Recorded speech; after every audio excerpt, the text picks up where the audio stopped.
You're listening to Stories to Create with your host, Cornell Bunting. Author, motivational speaker, and founder of ES Each Episode. Cornell sits down with inspiring voices to uncover the stories that shape who we are and who we're becoming. Get ready to listen, learn, and be inspired. The show starts now. Welcome to another episode of Stories to Create podcast right here at ES Club. I'm your host, Cornell Bunting. I am in the cuffs today, man. Listen, I'm excited. I got my brother with me, and then, of course, we got a new brother as well because that brother is his brother. So listen, that's the man that have wrote this book right here called Uncuffed. Listen, we gonna dive into a whole lot of conversation today, and he's gonna talk about how he became free within and beyond the prison walls.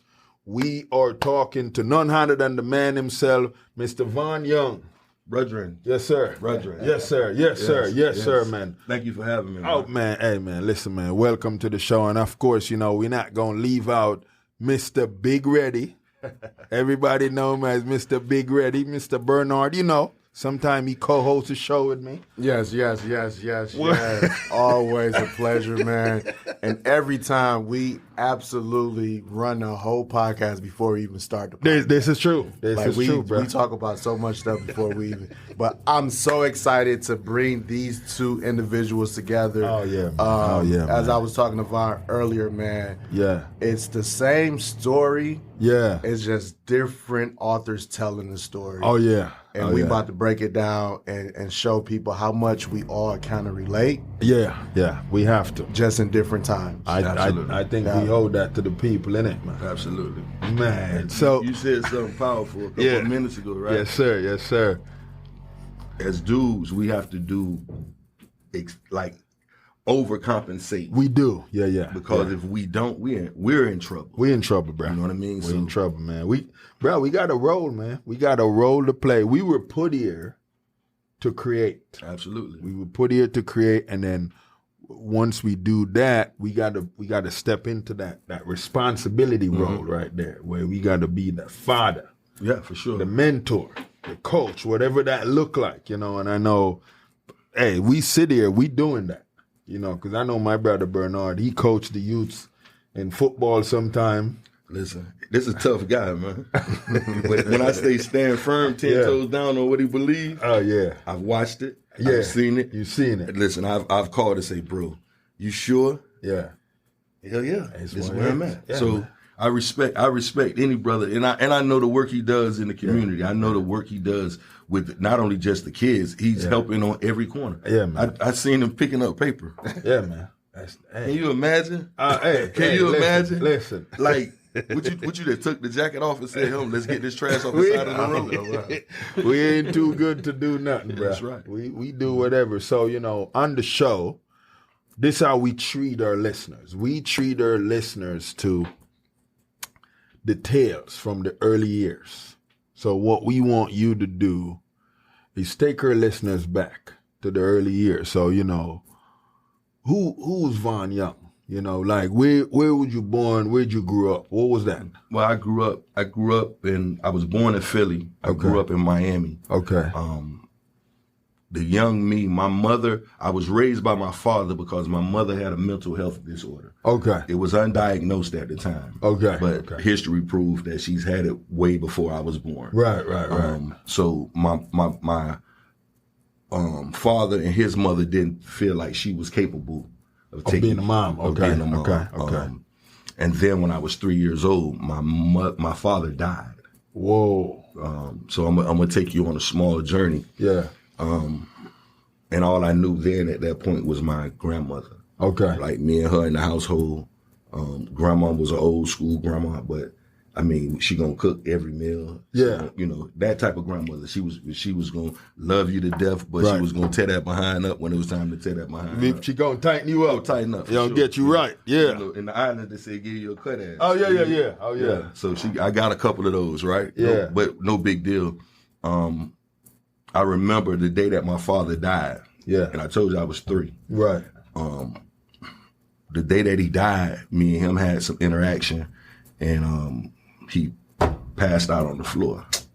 And when he passed out, I was like standing right there with him. Yeah. So, kind of not to tell too much of the book, you remember the story. Yeah. So, my grandmother, when the paramedics got there, my grandmother told me to go on the porch. I went on the porch. Yeah. But what she didn't realize is from the way they took him out, Yeah. they went past the porch. So I could see the fire truck or the paramedic truck going down the road, and the lights just cut off. Man. So I don't know what that means at that time. Right. Of course, I don't know what that means. I'm thinking I'm going to see him again. Right. Fast forward a little further, my father, I start elementary school. They take us on a field trip, and I'm good. We at the firehouse. Yeah. And when they cut the sirens on, I go berserk. Right. Right. Yeah. And it took me years and years to put those two pieces together. Right. But right. this is what happened. Yeah. The last memory I have of my father was my father going off in that in a fire truck. Right. And the trigger was hearing the sounds, alarm, and seeing the flashing lights. Yeah. Yeah. So you asked who was Vaugh Young. Early Vaugh Young was a kid that dealt with abandonment issues. Right. So my grandmother died when I was 8-ish. Yeah. And I was forced to live with my mother, someone that I knew of her. I didn't know her. Right. We never had that type of interaction. So when she would come to town or she would come to visit, it would be just that, a visit. Oh, okay. Right. When I was forced to live with her, right. This is her words, not mine. The only thing I told her was, listen, I don't love you. Wow. And you don't love me. This is just the situation that we have to be in. Right. Right. And that's crazy for an 8-year-old, 9-year-old son. A 9-year-old kid to say. But when I look back at it, the one man in my life that I loved the most, he died. Right. Right. Yeah. The one woman who took care of me and nurtured me and did everything that she died. So I loved them. So if I was to love her, what was going to happen? Right. She was going to die. In my young mind. Okay. I see what you, so you created something in your young mind. Mm-hmm. You didn't want to get rid of her. I didn't. Right. I didn't. Even though we didn't have a relationship, she's still my old girl. Well, yes. But you had to say words to make her feel like there ain't no love here. And we didn't have a good relationship probably until I was in my mid-40s. So stick a pin. So because of where you were at this time, the young Vaughn in school, because you got all these challenges that you're dealing with right now. What was that like in school, bro? Like how was your interactions in school? Anger. I was a fighter. I was a fighter physical. I don't mean a fighter, just fight through things. I mean physical. I dealt with things with my hands. So you got in a lot of fights in school. A lot of fights. Man. And it wasn't because of me. Because after you kick so much behind, the person who they don't want to fight you, but they'll pick on somebody who's with me or somebody, and then I'm always get out of the way, B. Yeah. Let's me and you get it. Okay. That type of stuff. Wow. I got in a lot of trouble behind it. You know, one thing about it, school boards don't allow you to fight in the during your time. So I got in a lot of trouble. Man. Ironically, I get into a situation. I can't remember what grade I was in, but you read about that too. I was arrested. Yeah. I was arrested by an officer. Yeah. The officer, I haven't had any contact with that officer since then. Yeah. Wow. I wrote about him. Yeah. Someone read the book and gave him my phone and told him. And told him about, how much, because I got to give him praise. I believe in giving the due of anybody their flowers while they're here. I didn't know he was dead or alive. You know what I'm saying? Right. But we talked for about an hour. He and I are going to do some things because he's a public speaker. Okay. But it's a blessing that, just because I remember, like, I always say I didn't have a mother. Right. But I had like several mothers that pieced together. Like I had a teacher that was crazy about me, and she would do anything she could to help me. Right. She knew I was out there hustling. So she would stop and say, no, you don't have to do that. Right. I'll take you shopping. She ain't have no kids. Right. So I'll take you shopping. This is what you doing it for? Yeah. If you hungry, I'll bring you food every day. Wow. You just stop. You did what I'm saying? Yeah, yeah. If that ain't a mother, then what? You know what I'm saying? That's beautiful. So same thing with a father. Right. Dude did something for me that, like, so I'm gonna give you a brief one. Yeah. I get in trouble. They lock me up. The dude jumped on me. I beat his butt. So how old were you at this time? I was like in middle school, maybe 11, 12 years old, something like that. Yeah. They arrested me. Yeah. But the school wanted me arrested. Remember, I was known for fighting. Right. Because the school, you was not the officer. The officers, when I talked to him, he said, I don't remember it particularly, but I do remember the situation. Right, right. Stay with us. We'll be right back.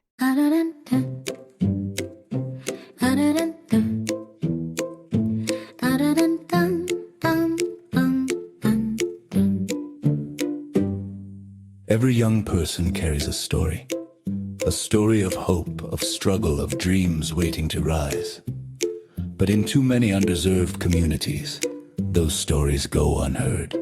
At ease, Inc. Everyone has a story. We believe every voice deserves a chance. Through mentorship, empowering programs, and storytelling workshops, we help youth discover their purpose, strengthen their mindset, and build a future they can be proud of. From classrooms in Jamaica to communities across Southwest Florida, ES is changing lives, one story at a time. but we can't do it alone. Join us, become a mentor, volunteer, donate, help us fuel the next generation of leaders, creators, and change makers. Visit ahas.org today, because when you help a young person share their story, you help them change their world.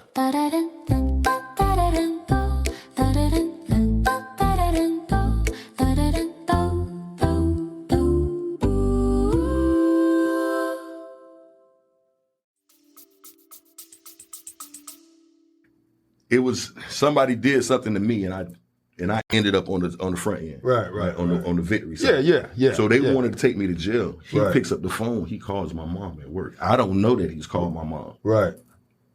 My mom catch the bus to work. Yeah. And she work on Miami Beach. She got to get back. So he arrests me, put me in the car, and me and him riding around a 15-minute ride. Yeah. It took us an hour and 40 minutes to get there. So I'm in the car mad as hell. I'm hot. Like he trying me, he done stopped the Burger King. I mean McDonald's. Oh, he hanging out. Yeah, got him a sandwich. He eating his sandwich. He pull up on the block where the dudes at. Oh yeah. He waving at him, talking to him. People come to the car. I'm in the back seat of the car. Yeah. But what I didn't realize is he was waiting on your mom. He was waiting on my mom because he didn't want me to go to the detention center. Come on, right? Man. So I gotta give dude that type of you know what I mean? Man. Big ups. Yeah, like man. I gotta give it to him. Wow.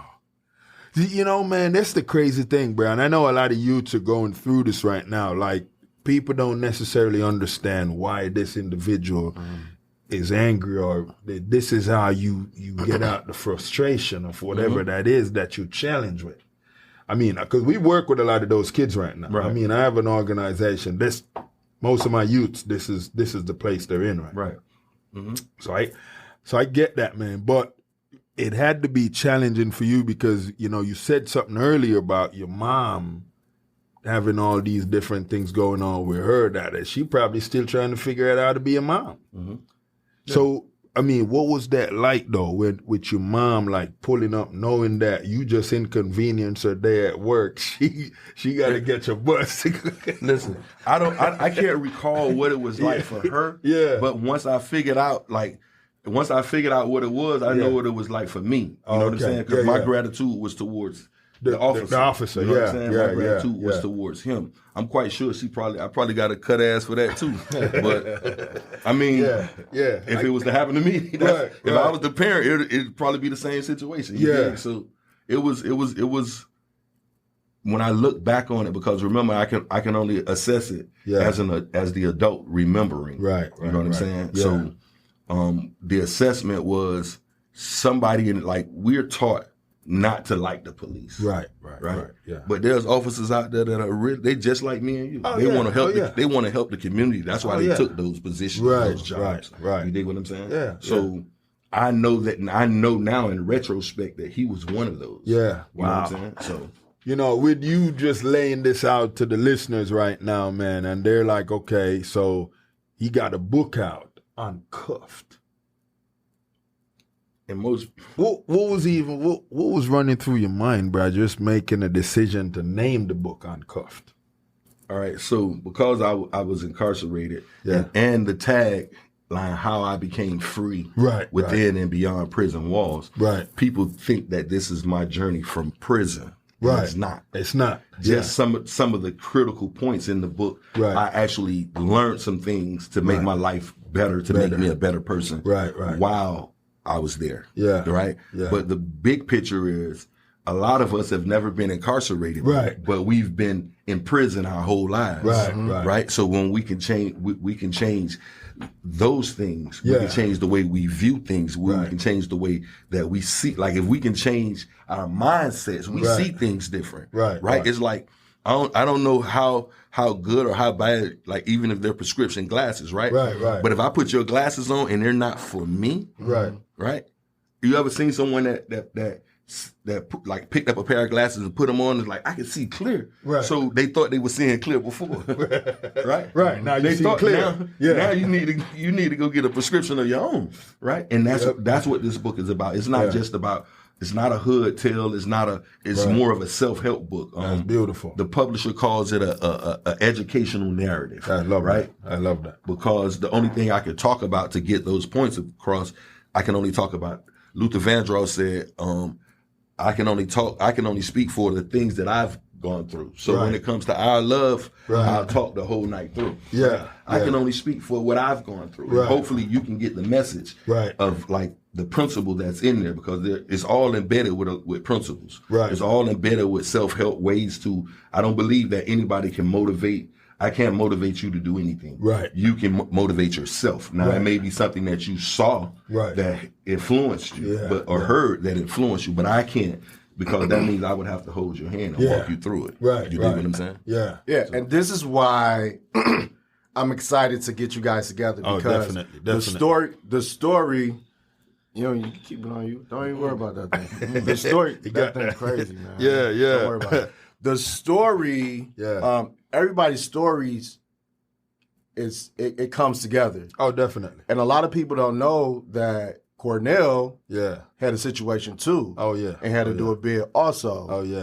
I never had to do it, but I was one situation, two situations, one step away, one mistake away from getting a situation that y'all was put into. You know what I'm saying? And it's not just, like you said, Uncuffed, a great, awesome book. Go check it out right now.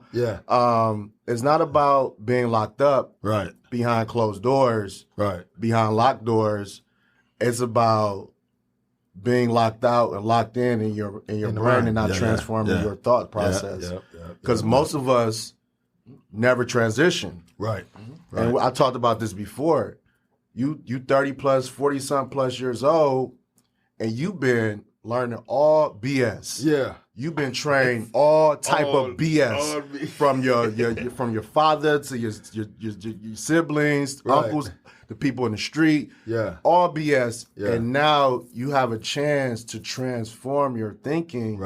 You think that's going to be a hard process or an easy process? Oh man, listen, that's going to be extremely hard. You might as well put the cuffs on and go behind the locked doors. Hey, can you show you something? You're right. Because you're forced now to transform. You know I always say? It took you 30 plus years to become the person that you are now. So that's just like going to church. You go to church and you find a little hallelujah. You get saved. The Spirit run through you, right? When you walk out the church, them 30 plus years, 40 years, they still with you. Definitely. Right? So them same vices you have, that same way of thinking, it's the same thing. So you have to gradually grow into those things. You can't just I'm a changed man. It doesn't work that way. Kevin Hart call them monsters. You got monsters. That's what they are. They are. And some of us keep those monsters in our back pocket. Right? They don't go anywhere. They know when to pull up. They know when to pull up, bruh. Listen. but watch this. The flip side of that is sometimes those things are valuable too. Oh, absolutely. Right? Definitely. I have a partner. He's a Muslim. His name is Minister Greg X. Shout out Greg X over in Miami. Yeah. He did a lot of time. Yeah. But I would pick up the phone and I'll call him. Yeah. I'll say, because I knew him before. Right. His name was Wild Boy in the streets. Okay. Right. Okay. So just imagine whatever Wild Boy is, that's what he was. Yeah. So I call him. I say, am I speaking to the minister or am I speaking to the Wild Boy? He says, you're currently speaking to the minister, but please believe if you scratch the surface, the Wild Boy will appear. Right? Absolutely. Because it's a need. Because every day I'm working to be the minister. The minister, yeah. But boy, if you get me twisted, Oh yeah. Wild Boy gotta show up. Wild Boy He gonna has pull to up. show Oh up. yeah. Mm-hmm. It's a part of the personality. Absolutely. The cat, I was telling people to never underestimate product of an environment. Product of an environment, and a lot of individuals never understood. Youths that grew up in certain areas, once they become a product of that environment, bruh, it takes some solid teacher that's persistent, really want that individual to change. Absolutely. Really bring change to that individual. It's gonna be hard. Mm-hmm. That's the motivation when you in those type of fields, when you working with kids, when you're an educator, when you're a mentor. These stories that you're hearing, it took several different people to not give up. Right. I mean, it took me, and I've been in the field quite some time now. Me reading Uncuffed, it helped me realize that nobody should be thrown away. Right. Nobody. You know what? Because they're one day, they are going to get to a point where they want to transform, and you know who they're going to look back on and say, he helped me out. He didn't give up on me. You know, she helped me out. She didn't give up on me. You know, like you a piece of BS right now. Stop talking to me. Don't look at me type to these kids now. Right. But eventually, when they get in control of those monsters, they writing books about you. Oh yeah, man. Or the flip side is, dog, Mr. Bernard gave up on me. Yeah. Because I can see now that I was valuable. Yeah. He gave up on me. Yeah. Right? Who wants that? Right. You know what I'm saying? But it's a beautiful thing, man. It's a beautiful thing to see the fruits of your labor, right? Oh yeah. Like you put that time in and you helping people. Oh yeah. And they really appreciate it. You know what I'm saying? Not the fact they appreciate it. We don't do it for the appreciation. Right. But they actually understand that you see more than they see in themselves. Right. There's a book. I can't remember the author. The title is, if you can pick it up. It's called Greater Than Thyself. Right. And what it's saying is, like, every mentor, their goal should be able to is not to create followers. Right. It's to create other leaders. Right. And you want those leaders to be even in real estate. Right. Even in real estate. You want the person that you're mentoring to surpass you. Right. Because that's a part of your story as well. You know, bro, you just tap into something that I think we do have leaders have an issue with doing that. There ain't nothing to it. I'm gonna tell you, because I've met individuals that they wanted to come in and say they're gonna mentor me, but they don't want me to surpass what they got going on. Your job, the 9 to 5 you go to every day, don't want you to surpass them. Absolutely, absolutely. Yeah, and you know, man, the reality of it is not everybody is meant to lead. And not everyone was put here to do certain things. Some of us are put here to really help those individuals that have identified what that purpose is, to help them make that happen the way it's supposed to happen. But there is a lot of those individuals that they fall into that I don't want to say trap or whatever that is, but they fall into that situation where it's a trap. It goes back to what you were talking about with the environment. Yeah. You can't necessarily blame them. Right. Because, I mean, you see us on the camera, we 3 black men, right? Yeah. So our environment taught us the dog-eat-dog world. You know? You better defend yourself, you better come up on top. You better be better than that person next to you. Right.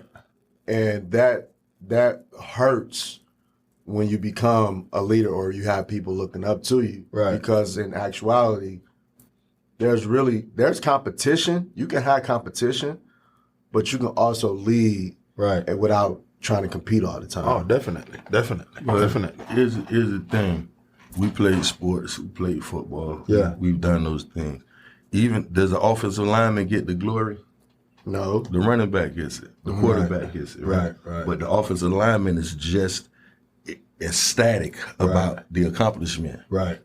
And guess what you see if you watch the next football game? When the running back grows up the hole and he runs into the end zone, one of the first people he celebrates with is his offensive lineman. Oh, yeah. Because without you, it ain't gonna happen. Without you doing your job, I couldn't be great. You gotta make them blocks. You know what I'm saying? So we got to keep those small things in mind. Like, not just running backs or quarterbacks or wide receivers are in the Hall of Fame, right? Right. You got Hall of Fame linemen, right? Hall of Fame centers. Oh, definitely. Right, because so that's what we have to look at. Right.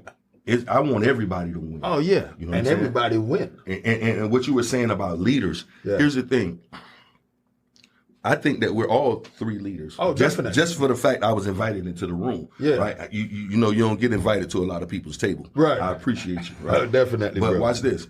But your leadership may be in this sphere of influence. Right. Right. Which means me and Bruh gonna do what we need to do to help you in your sphere of influence. Right. And mine may be in another sphere of influence. Right. There you go. Yeah. We're all leaders. Oh yeah. We're all leaders. Right. Oh yeah. And the Bible says in a man's gifts should make, so gifts is the strength. Right. Your strength and my strength, and they're not gonna be the same. Never. Them people on the other side of that glass. Nope. I couldn't do what they wanted. No. If they showed me the computer screen, it'd look like Chinese. Right. But them, they in a different language. That's their language. Oh yeah. That's what I'm saying. So you have to keep those things in mind. Everybody's not equally yoked. Right. Now, you know, because we're dropping a whole lot of gems for you guys, and you guys are welcome. In the midst of you having a lot of these different challenges in school, did you ever get a chance to get into sports? What was the activity you got into that you was just getting away from what was going on, and this was fun for me? Well, that was football and basketball for me. Okay. It was both. Now, unfortunately, I couldn't keep the grades in high school football. Right. So what I would do is I dropped out of high school in the 9th grade, the 10th grade, and the 11th grade. Wow. I dropped out. And then what I would do is I would go back, make sure that my GPA was high enough for me to get into sport. Right. Yeah. You know what I mean? I had a coach that wouldn't let me. I made the team. Yeah. And I couldn't play until my grades got to a certain part, but I made the team. Right. He and I reconnected a couple years ago, and it's just an awesome thing because he has a company called Tournament of Champions. Right. And when he created, I was one of the first kids, not knowing I was one of his first mentees in that program. Yeah. You know what I mean? So now we work together closely when we do the trunk. That's Wesley. Yeah. Oh, yeah. Wesley was my basketball coach. In fact, Wesley's birthday was yesterday. That's beautiful. And I sometimes I forget my own kids' birthday, right? Yeah. But that's my dog. So, you know, because I respect him. I over respect him. Yeah. But it kept me from doing a lot of foolish things. Yeah. Just going to practice and being committed to going to practice, even though I know I wasn't going to play. Right.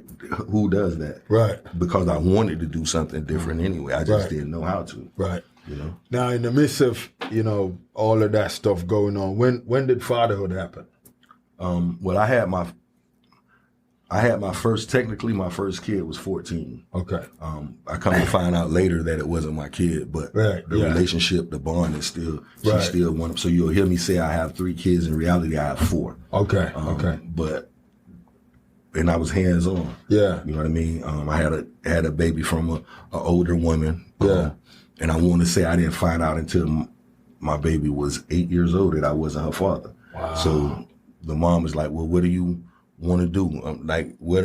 do what I've been doing. Yeah. What you mean? Yeah. One of the things that I wanted more than anything was to be a father, right? Yeah, because the thing that I lacked the most, and I realized it at a very, very young age, was a father. Yeah. Right? I taught myself how to ride a bike. Yeah. I taught myself how to throw and catch a football. Right. I taught myself how to shoot a basketball. I did those things, right? Yeah. But I watch TV, and it's always a father. Yeah. You know, man, you touch on this so gracefully, brother, and I know people be like, yo, are we not going to just address a few things? First of all, guys, I just want you guys to know, and you know, I see they do a lot of shows where they try to shame these women for whatever situation happened. Hey, we understand. Everyone has needs, things happen, you know what I'm saying? Like, and you don't know, you're not sure, you know what I'm saying? But you got someone that you really care about and you're hoping that's that person. And then, you know, it just happened that it ain't that person. Right. But there's lessons to learn in that and what that look like. And, you know, and you know, for all you ladies out there, man, that have felt shame on, you know, certain things that have happened, man, hey, man, I want to apologize for a lot of those individuals that have put you guys in that situation. It sounds like he's speaking from experience. No. Who are you apologizing to? That's what I want to know. Hey, ladies, you better listen to this this podcast. He just apologized to whoever he done hurt. Man. To all of y'all. All of y'all. Yeah. He ain't never apologized in his life. This Negro, man. No, for real though, bro. I've been right. That just came from the heart, man. I'm proud of you, for man. real, bro. But I think in my relationship, I really believe that in my relationship with my daughter, and she understood, like her kids are my grandkids. You know what I'm saying? Yeah. Her mom. I think our relationship became stronger, not in an intimate way, in a way where, man, this is my dog. Yeah, you dig what I'm saying? Because like, you held her down. You held her down, bro. Yeah. In a time, and I'm telling you, I've seen this so many times. And people be like, you know, bro, they got shows that be doing this, and these women be running out the room crying and all this stuff. Like, what you crying for? I mean, I think some of them shows they made their millions and billions off of those shows. You know what I'm saying? Exposing those little things. But you know, man, the reality of, you know, a lot of this, man, we don't sometimes really give credit where credit's due, bro. You know what I'm saying? The people that have really stepped up and have been graceful. Mm-hmm.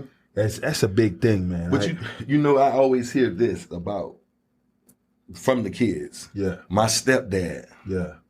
You don't even know how much a blessing you have just to have a stepdad, one that cares. Right. You dig what I'm saying? Right. Because if things would have been hunky dory, you would have had your dad. Oh, it'd be rough. Right? Yeah. So a couple years ago, I seen some shirts that said, it didn't say stepdad, it said a bonus dad or something like that. Right. Yeah. No, I'm not a stepdad. I'm a dad that stepped up. Right. Right. Man, that's powerful. Oh yeah. Man, I double salute. Yeah. I double salute everybody that had to go through those situations. Oh yeah. You know what I'm saying? On both sides, the child and the Now, what's the longest you had to do when you were in incarceration? Well, I caught 60 months and I did 57 off of 60. Wow. Because for various reasons. Yeah. Remember, when I went in, I was angry. Yeah, I was really, really angry. So, and I had never been locked up at that capacity, right? Meaning, I get jammed up. Yeah. I call the bondsman or the bonds, somebody who's with me. They know to call the bondsman. By the time I get to the jail, I get out. I fight the case from the streets. Right. You know what I'm saying? So it wasn't I never really spent no time in jail. Right. But when I got in this time, so I got a drug charge, but no drugs were found. Right. Wow. Right. So I had so many questions, man. That was, about the book. Yeah. Because, as a black man, you get caught. There was no, it wasn't in a book. It was no evidence or anything like that. You take all the right precautions. They banging at your door and, just gave the kids trauma. Yeah. And you still did almost 5 years. Like, how does that even happen? So they have this. We hear about it all the time. Conspiracy, right? Right. That's when they can prove that you had insight on a criminal activities and you didn't alert them. I see. Right. But if you had money and paid it for a lawyer, you would have easily probably got off. No, if I would have caught my case in Miami, I would have took it to trial. I would have took it, but I was in a foreign land, right? Okay. And it just made sense. My kids were my babies were 2 and 3 years old, right? Okay. So in my mind, if I do 5, 8, 7, I can rebuild. Right. Because they still be at a young age, right? Yeah. And if I take it to trial here and they give me 20, then what? You know what I'm saying? Yeah. And the crazy thing is when they arrested me, they showed me what my charge carried. Right. It said 5 to 40. Wow. Right. 40. Yeah. What you talking about? I ain't never did 6 weeks in the jailhouse. Yeah. So I hired an attorney, and he advised me that there were so many people on my case that if I was to go to trial, chances were I was going to lose. So they're meaning like there were CIs and stuff. Mm-hmm. Wow. Yeah, a lot of them too. It was like 22 of them, and I only knew 2 of them. Wow. Like I only really knew 2 of them. Like I never. So I dealt with those 2, and those 2 dealt with the 20. Wow. And all of those guys were coming back to. Yeah. See, man, this. Hey, just this that's dropping right now. This gems for a lot of these dudes that's out here hustling. Don't even know a lot of these homeboys you got around your hand saying they're homeboy. They could be CI. Oh no, they gonna snitch. If it's them or you, they gonna snitch. What? Yeah. What? They gonna tell on you. They gonna tell on you, and then guess what they gonna do next? Yeah. Go after your baby mama. Come on, man. Man, I've been hearing that so much, bro. Like it's almost all of them guys that happen to me. Right? And they're in the same circle. They eat, sleep, and crap together. Yeah, you know. So, and I'm sure you know this story. So, the Nicky Barnes story. Mm-hmm. And you hear like, why did he snitch? And then you find out, the dude was banging his chick and he was all mad about it. And you had to find a way to sleep at night. That's crazy, bro. Yeah, it is. Because you knew going in what you was, like for me, when I went in, I stopped praying for me. Right. Right? Because no matter what, I knew what I had engaged in. Right. And I wasn't praying when I was engaging. You know what I'm saying? Yeah. So I just felt like more than anything, it's time for me to just lay down. Yeah. I done got away with a lot of stuff. Right. You know what I'm saying? So you need to relax for a little bit. Yeah. Think about it. And if I hadn't done that, I wouldn't be where I'm at right now. You know what I mean? I've done some powerful things for a dude that's been incarcerated. Yeah. Like I actually, after incarceration, I worked for the Department of Juvenile Justice. Okay. Like, wow, who does that? Who does? Yeah. How did you make that happen? Right. Only by the grace of God. Yeah. You know what I'm saying? Yeah. Man. Can we talk about that though? Yeah. Let's talk about that journey. You getting out and you absolutely try your best to be a different person. Yeah. Try your best to transform. Try your best to get a job to help the individuals that were like you, and you denied. Because a lot of the youth today, they get one denial and they going back to what they know. Right. I mean, not even just the youth, man. Adults. You get denied for a business, and you go back to working the 9 to 5, and you don't push through. You don't persevere.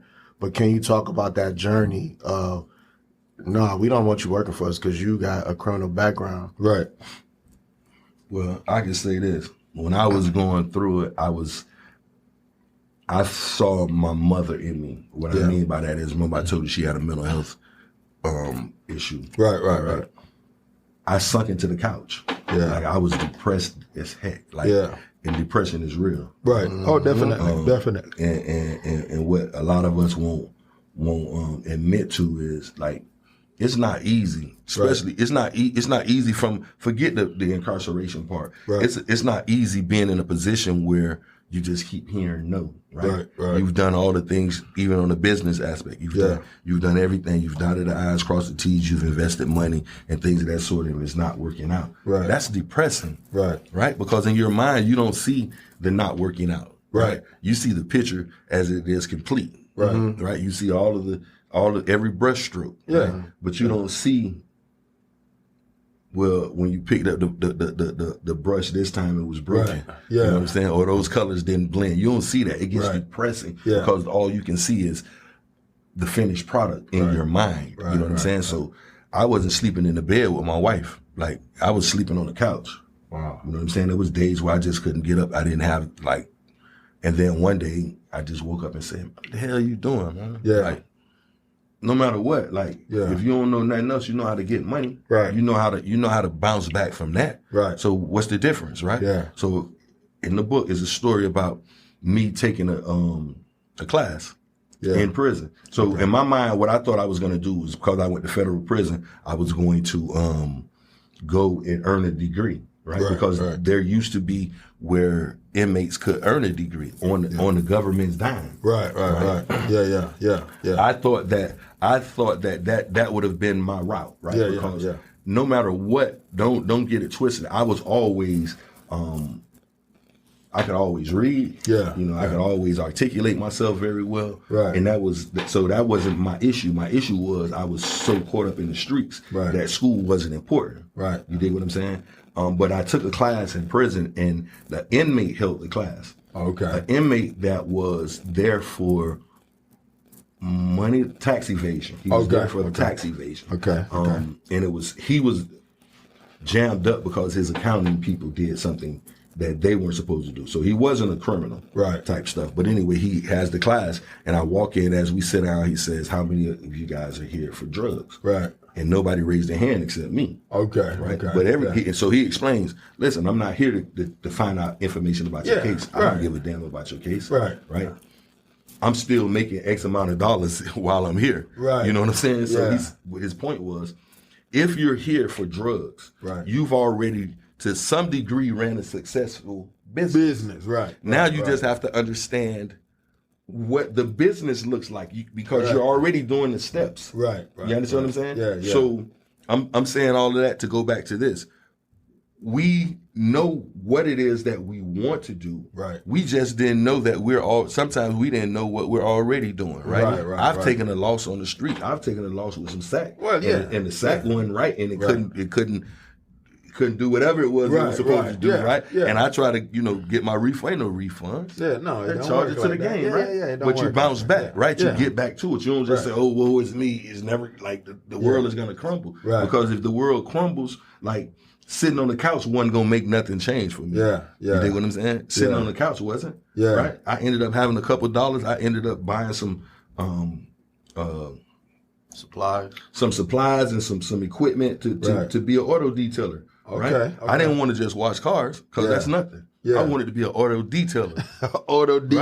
I had at that time, I don't think I washed 4 cars in my life. I don't think I had washed my own car 4 times. You understand what I'm saying? But I knew that it wasn't rocket science. I could figure it out. And then once I got up off my behind and got out of my own way mentally, a door opened up.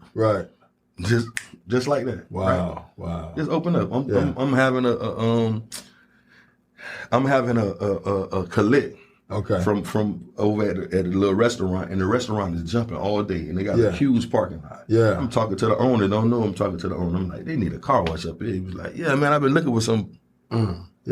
Wow. You've been looking for some. Man, give me a couple days, man. Give me a few days. Where I can set up at, right here. How much you gonna charge me? Type stuff, right? And you got that done. And that's all it was. Wow. You dig what I'm saying? So I like that. Being in a place of rebuilding is always gonna be. It's not easy. It ain't easy. It ain't easy. It wasn't easy for you to build, let alone rebuild. To become Big Smooth. I'm talking about. It takes work. Right. So every day I wake up, I gotta do my hair. You hear me? I like that. So watch this.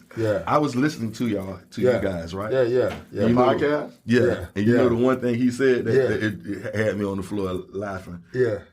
Man, don't let me come on your show and take over your show, man. It's me. Don't let me do that, man. It's me, man. I love it. I love it. I love it. Take over your show, man. Oh yeah, man. I love that, man. That's my brother, man. So it's a beautiful thing. So you worked for the government for a little bit. Yeah, I did. I guess you would call it the government for a state entity. So okay. Yeah. I mean, that was something that you did, but you didn't care to be in it for too long. No, I'm glad I didn't stay in it too long because I didn't want to get sucked into their to like. I'm an entrepreneur, right? Yeah. And I want to help people without. I don't need no regulations and limitations over me on what I can and cannot do. Right. You know what I mean? So yeah, moving away was I actually worked right here in Fort Myers. Okay. Right near the jail, they had a juvenile correctional. Yeah. Over there, RT's there. Yeah. Yeah. So Okay. I actually worked there for a minute. Okay. For a good minute. Yeah. I mean, it's so much that I've done. Like, I look at myself and people ask me, how did you become successful? I don't consider myself successful. What I consider myself is I'm letting nature take its course. You dig what I'm saying? Like I'm putting myself in the right position, in the right places at the right time. Yeah. Right? Yeah. It's the same thing as I did in the streets. It's nothing changed about that, right? Right. I always want to add value wherever I go. Yeah. You dig what I'm saying? So if we're at a big function and somebody drops a napkin on the ground, I'm not gonna leave the napkin on the ground if I can help it, right? Because I want to leave that building in a better position. Right. You know. Yeah. Because somebody's gonna see it. Somebody's gonna say, "Oh, he picked up that napkin that was on the ground." Yeah. You dig what I'm saying? So as we're educating a lot of our listeners right now and everyone that's watching, because if this has been a thing now, been coming out recently on, people feel like once they start getting that bread, there's certain brands they got to wear. I want you to kind of speak on that a little bit because, a lot of people have been trying to help a lot of individuals understand that that ain't it. But. All right. So do you know a pair of the same jeans that Amiri, the same place where they make Amiri jeans is the same place that they make Walmart jeans? The denim company is the denim company. Look at that. It's no difference. Ain't you no dig what I'm saying? different to it. Yeah. That's just like buying sheets, right? You got 400 count thread sheets, right? And you got 1,500 count threads. Right. It's still, they made it at the same place, at the same factories. Right. You dig what I'm saying? Right. None of that. I've gone to the thrift store and for years, that was my shopping spot. Yeah. I go from this thrift store to that thrift store to this thrift store. Yeah. And I ain't gonna never look bad at nothing I do. Oh, no. It's not important. No. It's not important. My guy told me one time, the suit didn't make me. Right. I made the suit. You made the suit. You dig what I'm saying? That's it. That's something this dude to say right here. Yeah. It don't make a difference. Now, because while we're in this frame, because, I'm a big fan of some of that, the drug stuff and all that. Not encourage anyone to go do that stuff, but if you was to put yourself in a situation, if you put yourself in one of these individuals' shoes, Frank Lucas, Nicky Barnes. I think Frank Lucas. Okay. Hold on, let me ask a question. Yeah. Do you mean if I had who do I relate to? Who would you portray? Yeah. I would be Frank Lucas. Frank Lucas. You know why? Yeah. Because Frank Lucas started through, right? It took a mastermind to do that. That's true. It took a mastermind. That is true. Anybody can buy dope. Yeah. Right. Yeah. And resell it. Anybody can sell dope because at a certain point, all you got to do is, if they know you can sell it, it's gonna get dropped off to you. Right. But to go get it yourself, to cut all the other people out. Yeah. To go get it yourself, that's why he was such a threat. Yeah. And we all would have got caught the same way because once you start getting that money, once you start feeling invincible, you kind of show up different than a lot of people. Oh yeah. Sure. Oh yeah. So when he showed up, they said, we got this, man. That's who he got to be. Yeah. But I think all of us would have showed up different because you are a different person. Right. You the man in the streets. You know what I'm saying? Oh yeah. So I'm putting on my chinchilla. Yeah. I'm putting on my nice stuff. Yeah. And it's not I work really for on it. Yeah. It's not really on purpose. Right. but you gonna stand out from other people. And that's where, if I get the story right, that's where he kind of got put on alarm, on alert. Like, that's him. I mean, either way, if you went from making $15 an hour, let's simplify it to $40 an hour, right? You go to the same store and buy the same, to the same shoe store to buy your shoes there, right? Right. But you ain't used to go over there, right? Where they had them $400 sneakers, right. You ain't go over there because that wasn't in your price range. No. You got the best that you could get within your means. Oh yeah, right. Oh yeah. But now you can afford it, right? Oh, you definitely gonna do that. Absolutely. Get what they gonna get when you walk back in the same neighborhood that you was. They gonna say, "Boy, I see you, boy. Boy, you looking good, boy." Mm-hmm. You pulling up the whole time. The whole time he looking at you. Not only is he checking out the shoes, he's trying to see. Damn, this nigga got on a new watch too. Excuse me, I didn't mean to use that word, but you know, okay. You got a new watch on too. Yeah. That's what it is, right? We get it. That's if you were standing in an apartment, right? Yeah. And you went from making $60,000 a year to making $150,000 a year. Right. Aren't you gonna upgrade? Oh yeah. Absolutely. Right? Oh yeah. If you were driving a beater, weren't you gonna upgrade? You gonna upgrade. Even if you only get a new Toyota, right? You gonna get something reliable. Right. Let me talk about this though. Everything you saying is true. Cornell was talking about before you got here. Yeah. You absolutely upgrade. Yeah. Everything around you, the material stuff, the housing, the car, your mindset. Right. But you know where we fail at? Yeah. We don't upgrade our circles. Yeah. Oh, yeah, you got to. You don't upgrade your circles. You start upgrading the reason you start upgrading your circles, because the people you've been dealing with, they don't think like you. Yeah. But they just start saying you different. Yeah. You think you this, you think you that. Yeah. They start basically turning on you. Right. When you like, I'm just making myself better. Right. You're right. And then you start realizing, I gotta change my circle. They not my circle. Right. And we talk about family members, friends, siblings, you know what I'm saying? I think it might start right there where you started at family members. Oh yeah. Siblings. It might start in that little spot right It there. has to. Yeah. You have to, bro. You've just now it's limited. Yeah. It's limited now to what you do with those individuals. That's how I do. You know, I mean, some of the people are still there, but they're at a level now. Where, the love doesn't change. The love don't change. The love but, doesn't change. We moving different now. We move different. Yeah, right? and it's just, and you know, I got to say this for a lot of individuals that are not necessarily understanding the concept of upgrading, because you know they say, well, you know, you started with this woman, but how do you upgrade to another woman? You don't need to upgrade to another woman. That woman need to upgrade. Yeah. She need to upgrade herself. Yeah. Start, you know, doing things different. You know, start eating healthy. Start doing things. Cornell, they just need to understand that you need multiple wives, bro. That's exactly what there you go. Bring Jamaica over to America. That's all you saying, man. Like, if that's what it is, that's what it is. Hey, man, and I'm not here. You got the funds, and I'm not here to knock you, big bro. We got the funds to do it. We don't know what Bernard is talking about, people. Man, you want to be the next Nick Cannon, do your thing, bro. Like, just ladies, sign up. He got a list. So, you know, man, definitely, I want you to tell everyone how they can find the cuff, Uncuffed. Right now, So I didn't go. Let me explain why.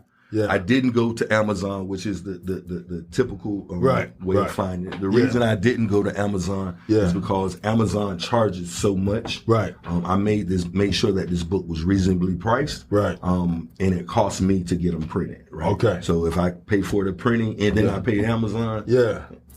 Right. I know. So if you can reach out, Brother Bernard, you can reach out. To the main man, to the brethren. Find me on social media. My name is Vaugh Young on Facebook. The Manhood Empowerment Coach on Instagram. I don't think I have a TikTok, but I'm on LinkedIn as well. Okay. And I'll send you an order form where you can order the book. It's not only wait, hold on. Turn the camera so the man can talk. Because if I say it myself, you would think. So I remember buying people's CDs.